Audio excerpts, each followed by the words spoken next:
Welcome to the Gay Buddhist Forum, where teachers from all schools of Buddhism offer their perspectives on the Dharma and its application in modern times, especially for LGBTQI audiences.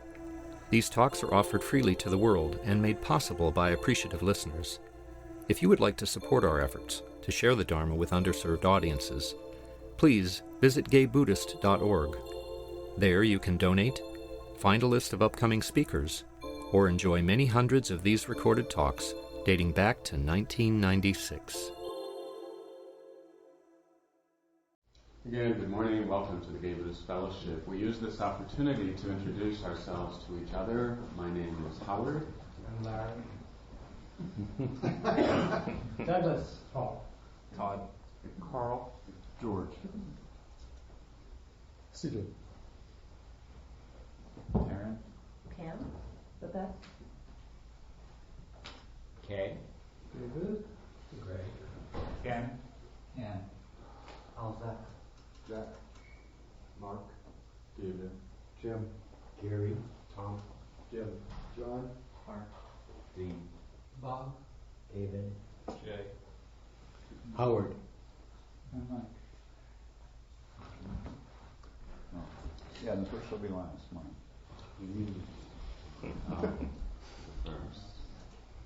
Welcome. And I know there's a couple of folks here for the first time. I know Ken. Welcome. Good to have you here this day. Are there others here for the first time? Yeah, introduce yourself, say your name again, and where you're from. My name is Greg, and I'm from San Francisco. I'm John. I'm from here. David. Here. Welcome. It's a delight to have you here this day. Our host today is who? Kay. So Kay will be attentive to you, and if you have any questions about the Sangha, actually we're all your hosts this day.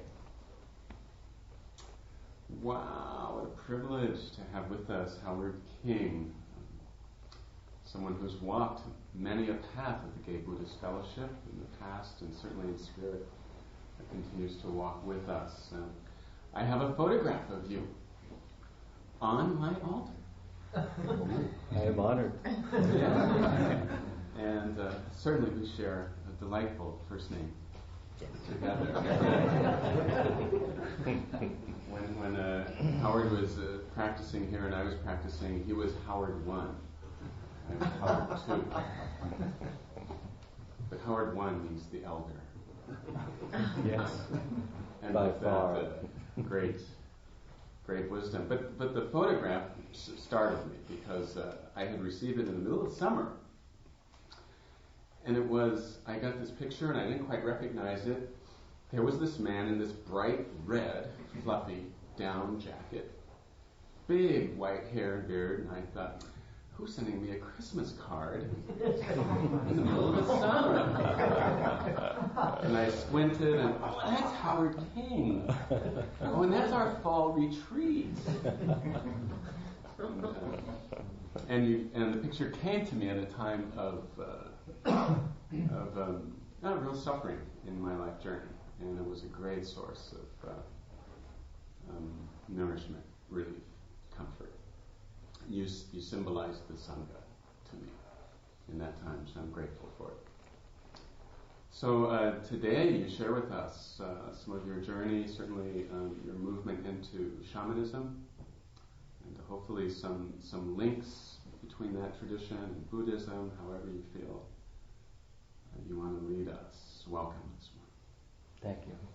Thank you. Oh, it's good to be back here. It's a blessing. I've learned a lot in front of this altar over the years, and from everyone here, and those who are gone from here. And so I thought it would be a good way to begin would be to renew vows that I took many, many years ago, but have taken many times with this Sangha. And one of the things that we tried to do, I remember in the 90s, was to get a choir going. Some of you will remember that. Now, I would like to use this particular rattle because it was given to me by Paul Dalwick, who worked tirelessly for us in many ways. Unfortunately, it doesn't really work for this because it's too loud. So I'm just going to put it on the altar here in remembrance.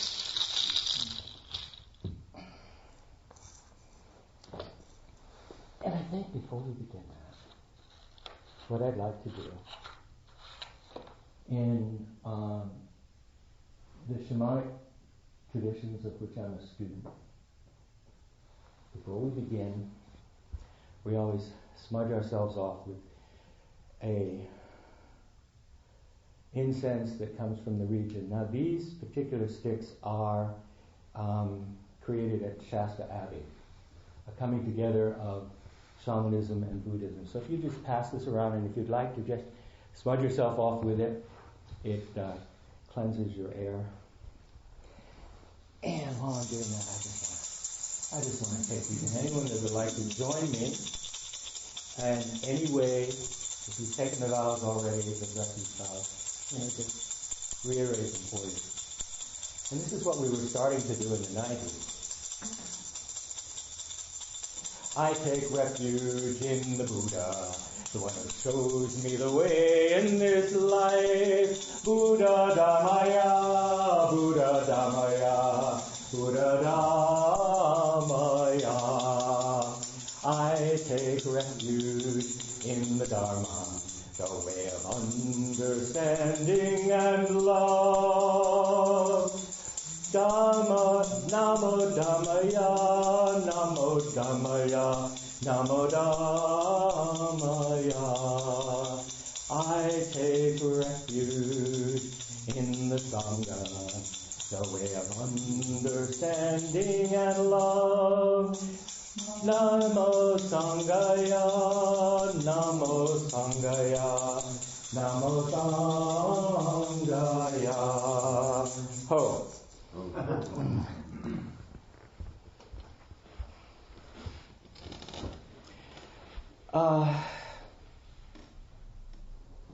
don't know. I started out on this path, starting to become an Episcopal priest.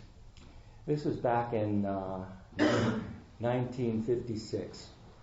And I'd begun to read at that time Jack Kerouac's On the Road and his other writings, so it began to be Buddhism began to enter into my life. And I read, at that time it was Watts' book on Zen. And out of this I began to crib together my own understanding and my own path, as it were. Theological school didn't work out. I had a crotch crisis. Realized I was gay, and things changed. Went into other areas of service. In 1984, I decided to go back to get a master's in psychology, and took a one-day workshop in shamanism, and that was it. So from then I went into a 10-year apprenticeship in shamanism and finished it, and have been a student of shamanism ever since. During the 90s I was here a lot, and this was my field of practice. And now, as it turns out, I now have another teacher, Tibetan, in the Julie Henderson and I can't think of his name. The psychiatrist that comes here and talks from Michael Harney. I'm sorry? Michael Harney. No, from Australia. He spoke here several times. I can't think. Anyway, it's a Dzogchen group out of Lama Wangdor, and we've been studying that now for 6 months. So it's a new learning experience. Now, for those of you who don't know what shamanism, let me just give a brief intro. When our species was first getting itself together in communities, we were trying to figure out who we are and where we came from and where we're going. And at that time, there was a very loose way of coming into ourselves and understanding that there was a spiritual element to life, and that there were spirits that lived outside of ourselves. In the Buddhadharma here, of course, we're often talking about gods and goddesses and hungry ghosts and demons. So, and in early other religions, there's always the same. What happened as we became more organized, we developed our religious organizations, such as Hinduism, and out of Hinduism comes Buddhism, and then we had Judaism, and out of Judaism comes Christianity. And yet we kept what we learned in those, 40, 50,000 years of experience before we were developing these religions that would be considered patriarchal. Now, the reason I really consider myself a practitioner of the Buddhadharma is very much the fact that this was given to us by Shakyamuni, a man on this plane who learned a lot and was able to transmit it over time, and it's stayed the same. There's no God or goddess telling us this is the way. It's something that we can achieve here. Nirvana, samsara, same, possible here now. The third noble truth. We can be enlightened here. And I like that idea. It also gives us a language to speak with. Now, in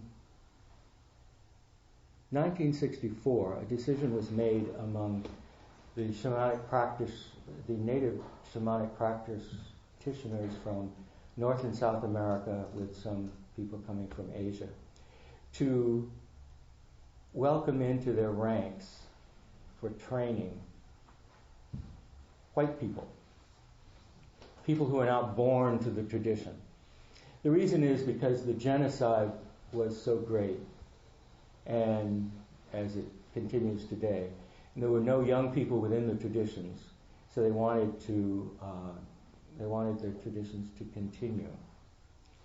Gary Snyder, poet, Pulitzer Prize-winning poet, and went to Japan, became a Soto monk, because though he was raised in the Northwest and was very much interested in the work of indigenous people, he could find no one to teach him. Went to Japan, became a monk, later became a householder. Why is it possible through the Buddhadharma to come to shamanism?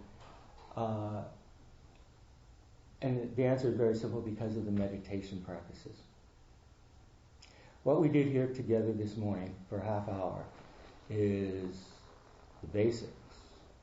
Being able to go inside and quiet the mind, and then with that quietness, directing to what we want to find out.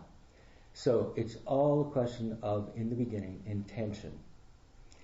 Shamanism, you can go to school for years, but Michael Harner, that this lady has mentioned, in the first volume of Shaman's Drum, which is the magazine that comes out 4 times a year, that is about what we call core shamanism. Core shamanism is really trying to go to all of the different cultures that still exist, that still have shamanic practices, bringing them back, taking them, finding out what is the essence of them, and bringing them back to our urban societies to see how we can use them. Michael Harner in that first volume said it took him one afternoon working with a tree to learn all he needed to know. Now, of course, this is after he'd had an ayahuasca journey with a Hivaro shaman. I've gone through the Michael Hunter workshops, and they're very useful. So it's good to have a teacher for a short while.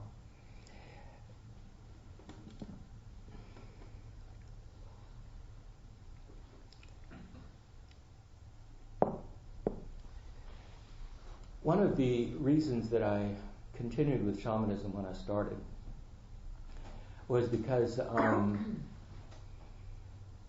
had friends who had AIDS. We called it AIDS and PWAs. And I wanted to find a way to help them. I wanted to find a cure. I thought, oh wow, these ancient Indians know a lot. Let's find out. Those of you who've read the Castaneda books, etc. Get tricked into learning a lot. It turned out I didn't find a cure for AIDS. But I did find out something that was very useful. In the basic training for shamanism, the first thing you learn is how to journey into other worlds. And you go into another world. I won't go into technical stuff, but you go into another world. You discover the power animal that is closest to you. Excuse me, if you were raised in the Catholic Church, it's your guardian angel that you were born with. And with communication and interaction, you get help in this world and with all the spiritual problems that we have. Now, people who, when I was working in hospice in the 90s, people would journey, find a power animal, find a way to communicate with that animal, and would have someone there all the time to guide them. Very useful, very useful.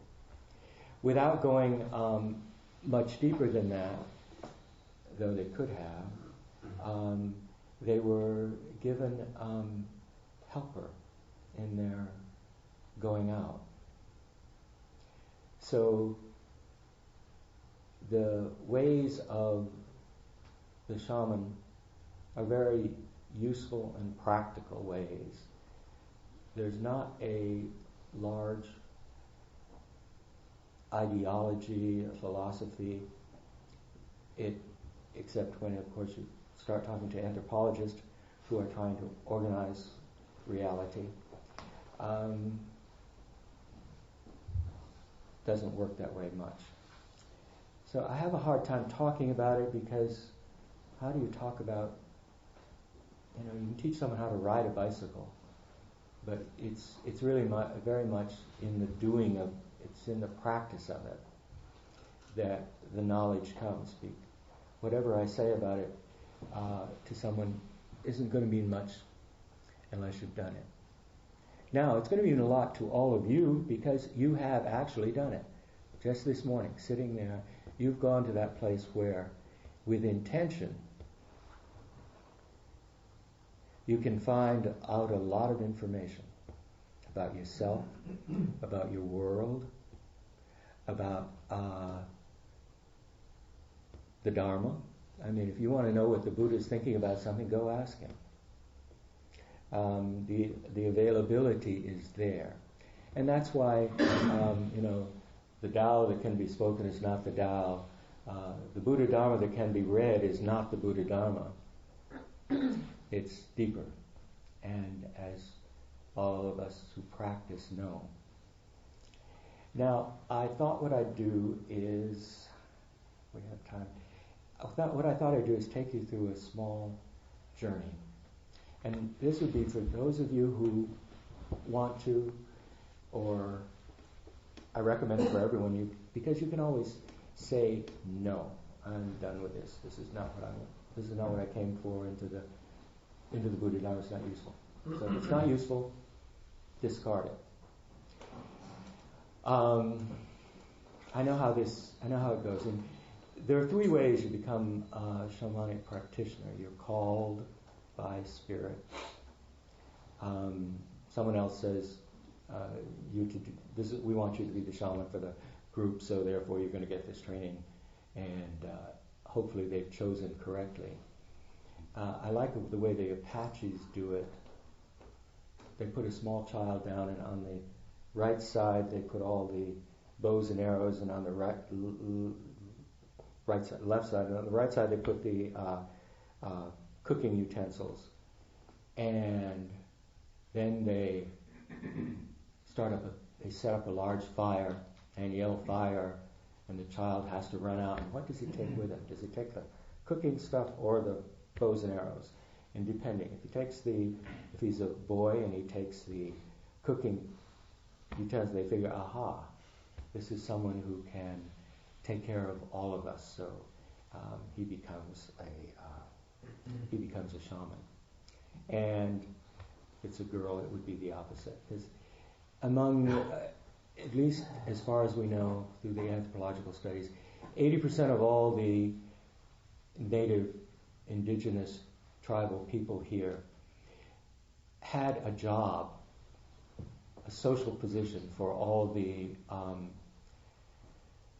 lesbian, gay, bisexual, and transgendered people. And there were transgendered people there, not quite the way we know them. So when I use these terms, I'm using them kind of ahistorically, because right now we're in a queer moment of history. So if I talk about back then in the 19th centuries and going backwards, it's not quite the same thing. It's men loving men and women loving women. What is different from the culture we have today, of course, is they all had social functions. Everybody had their own dream, and it was not. If you had the dream, then everyone respected it. So that you find that this is something that we are coming back into, I think, in this present queer moment, where historically gay men and gay women have been at the forefront of spiritual life, and it's coming back again. In the American Zen movement, we see it with many of the leading teachers are dykes. So we get a lot. We can begin to see this here, and of course, the founder here, a gay man. So it's important, I think, for all of us to at least have the beginning tools, because we're going to be called upon more and more to do this work of leading the spiritual life of our different cultures and our different families. As a gay man, I have my blood family, and I have my family of choice. Now, the family of choice for me has been very important throughout my life. My brothers and sisters that have helped me survive. And I'm sure most of you could say the same. In many Native American cultures where gay is good, the spiritual family is far more important than the blood family. And it is given much acclaim. I was trained by Navajo lineage. In the Navajo tradition, up until 1930, the Nodal, for instance, which is the ruling council, 98% of it were men who loved men and women who loved women. The irony, of course, is the Navajo nation has just come out against same-sex marriage. But throughout the historical time of the Navajos, to be gay was to be almost worshipped. Every family wanted a gay child because it meant prestige, and it meant that the gods loved you to give you a gay child.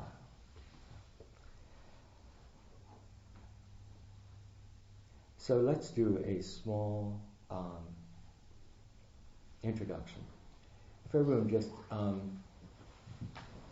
sit where you are, kind of I suggest you close your eyes and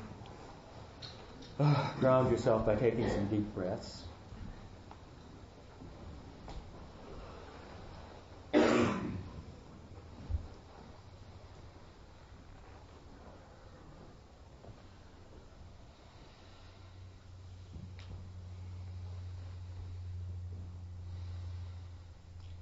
And for those of you who do not visualize when your eyes are closed, just think it. Follow the words.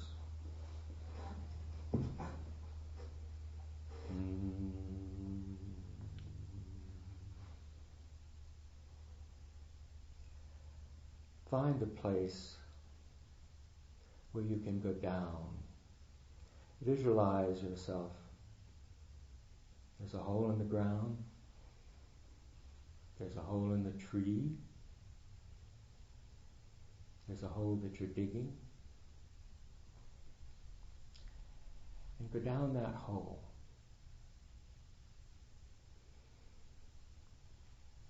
And find out where you end up.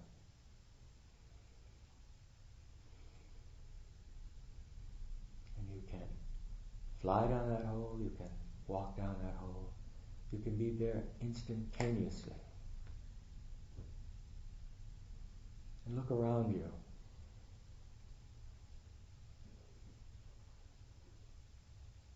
And see what's there. Is there an animal or some animals?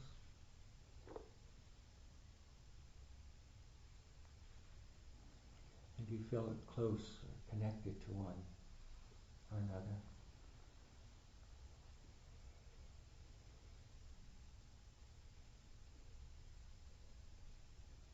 If not, keep going.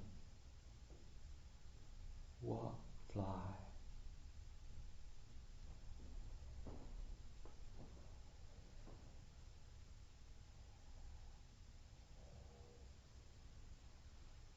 You see another animal, the same animal.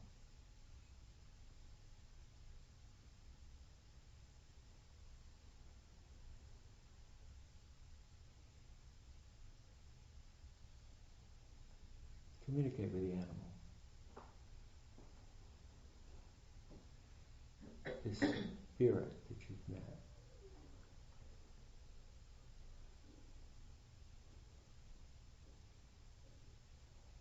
Pet him, brush him.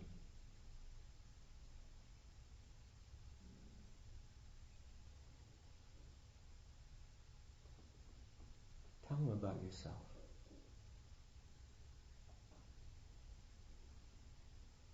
What do you need?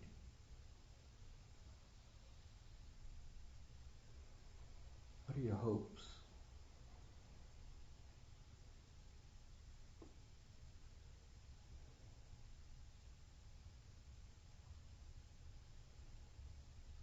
What are your fears?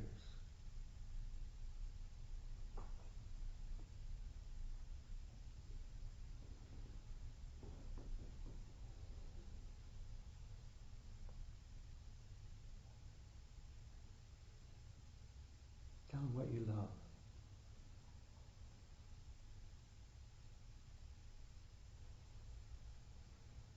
Tell him what brings you joy.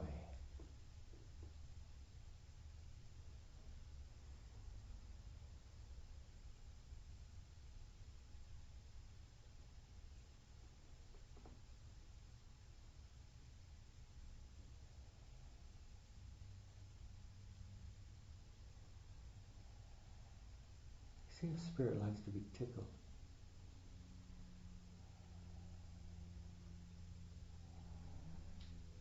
Does spirit tickle you?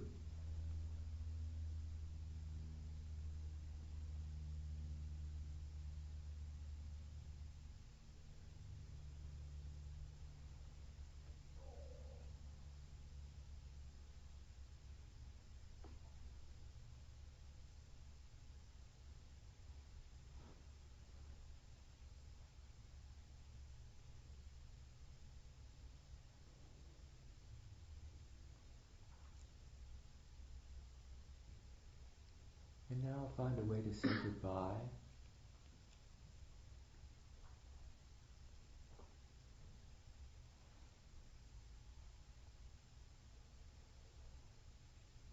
Then come back here.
Would anyone like to share what happened for them?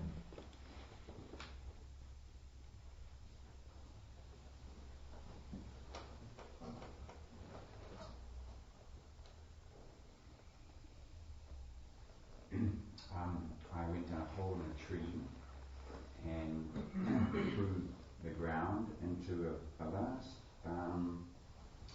space where I stopped being a body as such and just became part of a connective type of fluid, I suppose. And met a tiger on a ledge, and when I touched the tiger also became nothing but everything, and part of me. And it was a little scary because it was a tiger, but powerful and friendly, and very friendly, like a big cat in many ways. And then the process just worked in reverse to come back.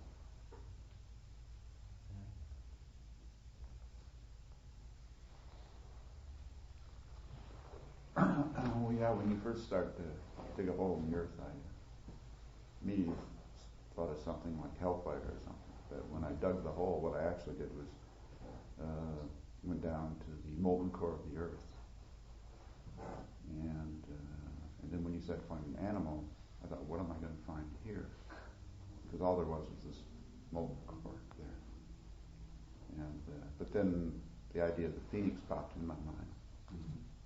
And I guess because of the ashes, the phoenix rose from the ashes. And I've never really pictured a phoenix. I don't have a good image of that. But naturally a bird came to mind, and so I was ultimately riding on the back of the bird. But then when you said pet it, I have a strong bond with my cat, so I thought of my cat a little while. Then I stuck with the bird, and I don't know if I got any sort of real communication there. Idea of there was just a sort of a silence.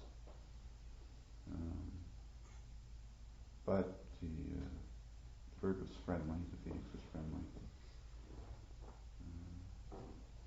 That's about it.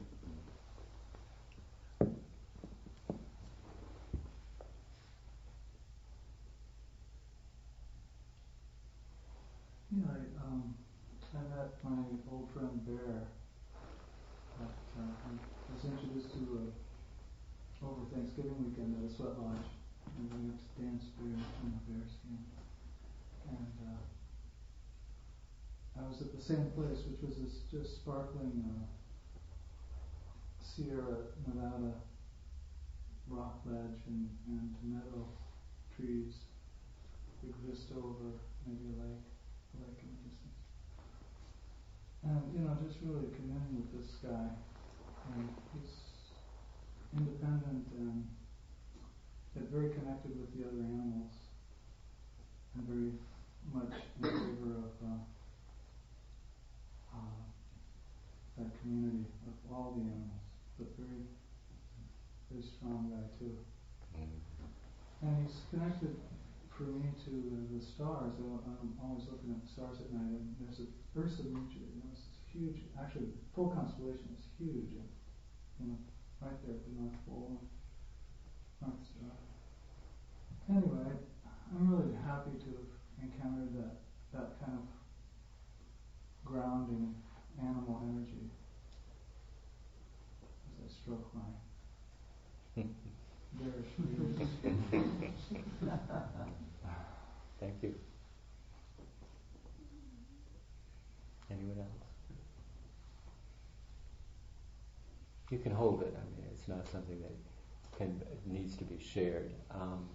In many traditions, we don't talk about our spirit, the spirits we connect to. It's kept within. For those of you who did find an animal, I suggest that sometime today, before you go to sleep, you turn on your favorite music and let the animal dance you. That's the reciprocity. So that spirit can come back into this world and see what's going on through your eyes and through your body. So it's a good thing to do. If you want to continue with that relationship, you can say no. I think you can say no. I was called when I was 4 years old, and I said no. And I didn't answer the call until I was 44. And all those years there was a little, are you ready? No. I don't want to hear about this. I am a rational man. I am not going to have anything to do with this sort of thing. So it takes a long time sometimes. I'm assuming because you're here in front of this altar that you've already made some certain decisions that realize that yes, rationality is very important, but there are other forms of knowing that are also important. We did that very well. Is there anyone else that wants to share? No pressure here. I just want to go on. Yes? Well, let me start off by saying several years back I had gone to Alaska. It was only my second experience of being close to native cultures, and the first one many years earlier, I think I was a little afraid of and ignored. I was very struck by the power of the symbol of the raven there. And when you talked about animals here, and I think dog, cat, like you were suggesting, and then when you said another animal, I guess I was a little surprised the raven came to mind. And you talk about communication, and of course for me there was just silence between the raven and me, and yet there was a communication of wisdom and strength coming from the raven. That it's just a very interesting experience. I was kind of surprised that it was the raven that came to mind. Mm-hmm. Anyone else? Anything to say? I wanted to share a couple. I had two images. The first one that came was of a cheetah, and I feel very connected to African animals. And I've had dreams about cheetahs, and I think it's their lightness and speed and a certain gracefulness that I feel connected to and attracted to. And then I saw elephants, several elephants, African elephants, and I tried to have a dialogue, but nothing really came from that for me, except a feeling of strength and groundedness that the elephant sort of carried, and wanting to be carried by the elephant, wanting to literally sit on the animal and to be carried or taken somewhere. But that's as far as my journey went. Often we dream our animal ally. So I would You know, you might, if you were going to investigate this further, I would go with what you've been dreaming. But through the dancing, we'll give you more clues, and we'll open you up to communication, because there's more ways to communicate than through our voices, as we know. So, This is a little off track, but I'll just throw it out. I'm wondering why animals and animal imagery. I guess, I might think higher power or a light inside me or a tree. How did the animal? how do you, How the animals? okay. I think it's because of our, throughout our history as our species, it's our closeness. We hunt them, we eat them, they become part of us. In most traditions where you're hunting an animal, you thank them before because of the strength that they're giving you. They let themselves be caught when they need to be. I suppose this is going back to the worldview that everything is alive, everything.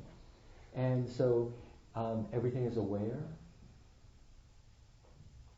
So when we're communicating with an animal, we're communicating with consciousness.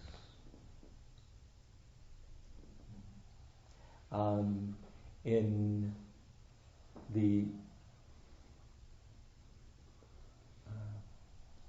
I think it's the Southern Cherokee tradition, trees are the librarians of the world. And so if you want to learn something, you go and you put your back to a tree and ask a question and just stay there until you get the answer. So trees are very important too. Plants, in certain traditions where if you want to know about a plant, you go inside and you ask them. Now, do you all know in Tibetan there's no word for Buddhism? The word is Nangba, and it means one who goes inside. And that's what we all do in this tradition, we go inside. So here's another going inside. This time we'll deal with a higher power. Okay. So if you're all settle in, this would be. I suggest you close your eyes. Now we're going to find a particular teacher.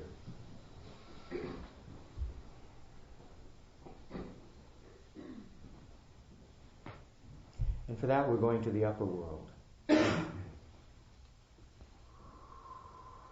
So find a place at the top of a tree, on a mountain top. Visualize it in as much detail as you can. Or you're in an airplane, you're high up. And I'd like you all to jump up into the upper world, or fly there, or snap your fingers and you're there. And look around you. And you're going with the intention, you want to find a teacher. A teacher that's going to be able to help you in some aspect of your life. Hold that intention and just travel. When you come to a teacher, a spirit, ask them, are you my teacher? Think it.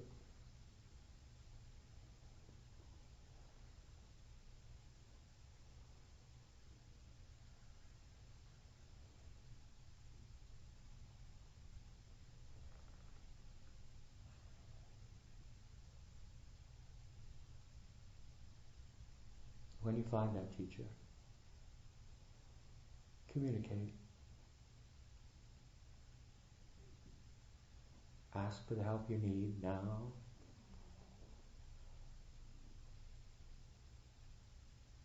Tell that teacher about yourself.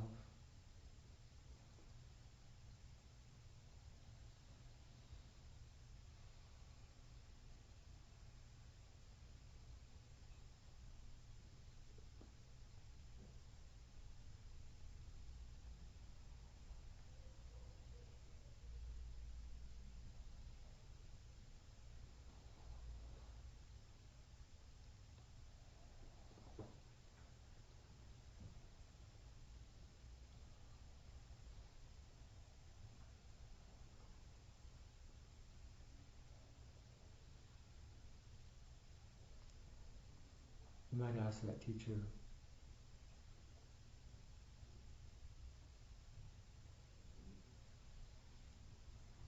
what am I doing here now? Why am I here? How is the Buddhadharma helping me? What am I giving to the Buddhadharma?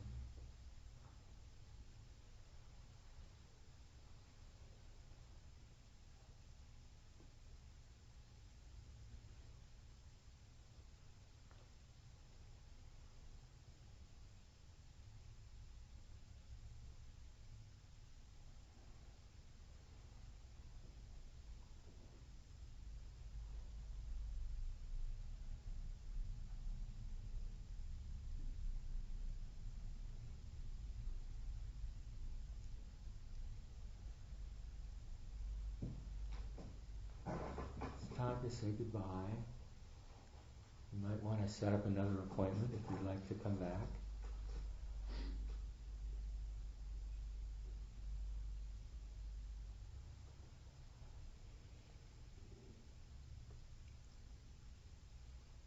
You'd come back here to this place at this time.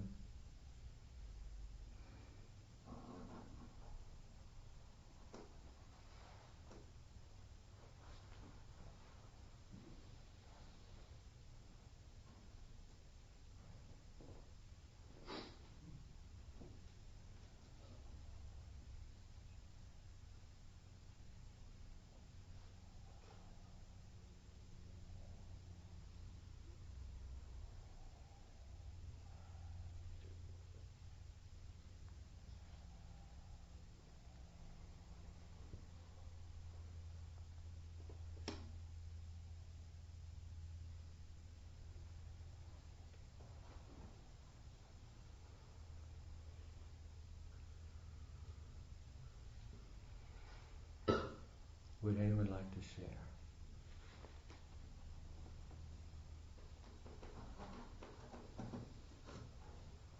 Were people able to find teachers?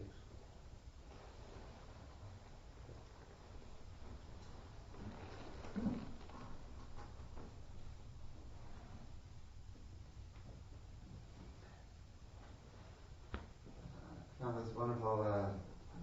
Teacher, when I asked her, "You're my teacher," said, "No, just one of many."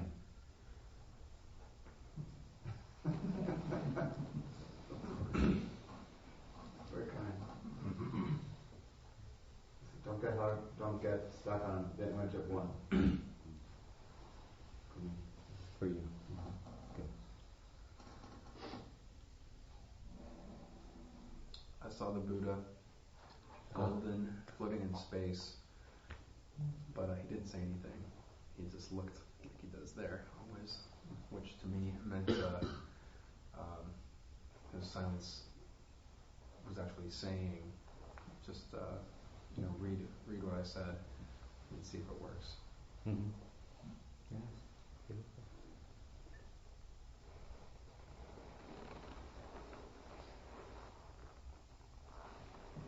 David? I encountered Green Tara, and she was just like coming off of this throne. Her foot is all off the throne, has its own little dais. It's ready to enter the world. She just coming forward, and her whole body was just her experience of light. The light of her body was what she was feeling. She maybe had a physical body, I don't know, but it was this light that was in it that was animating her and encouraging me to bring out that light.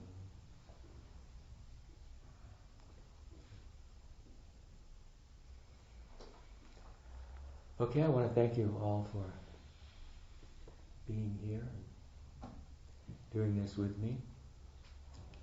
I always learn more than I can ever say. And I'd just like to leave you with this blessing. Hubbard, Mm-hmm. what we're going to do is do announcements and then congregate in a circle. Can you offer the blessing for us at that time? In a circle? Yeah. After we do announcements, or you want to do it now? I think I want to do it now because I want to close this part. All right. Because it's not just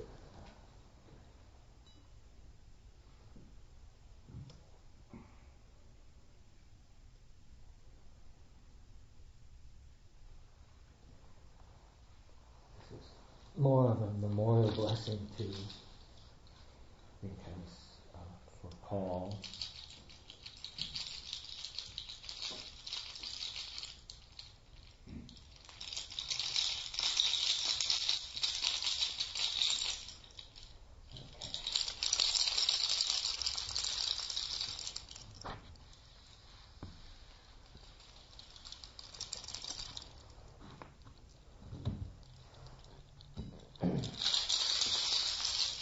Oh, Paul.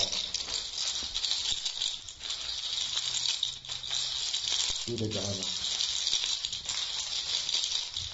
Sakyamuni. Oh, Mother Earth, Father Sky. Oh, sacred deer. Sacred deer park. Oh.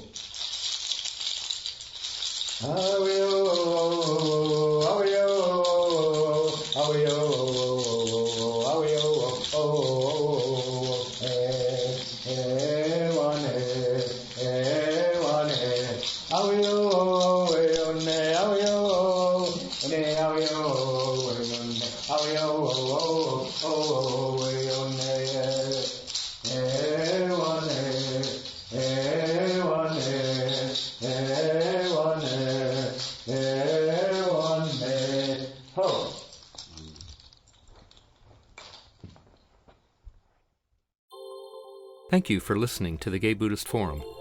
If you would like to hear several new talks per month and be notified of upcoming speakers so you can participate live, please subscribe to this podcast, like us on Facebook, and join our mailing list by visiting gaybuddhist.org.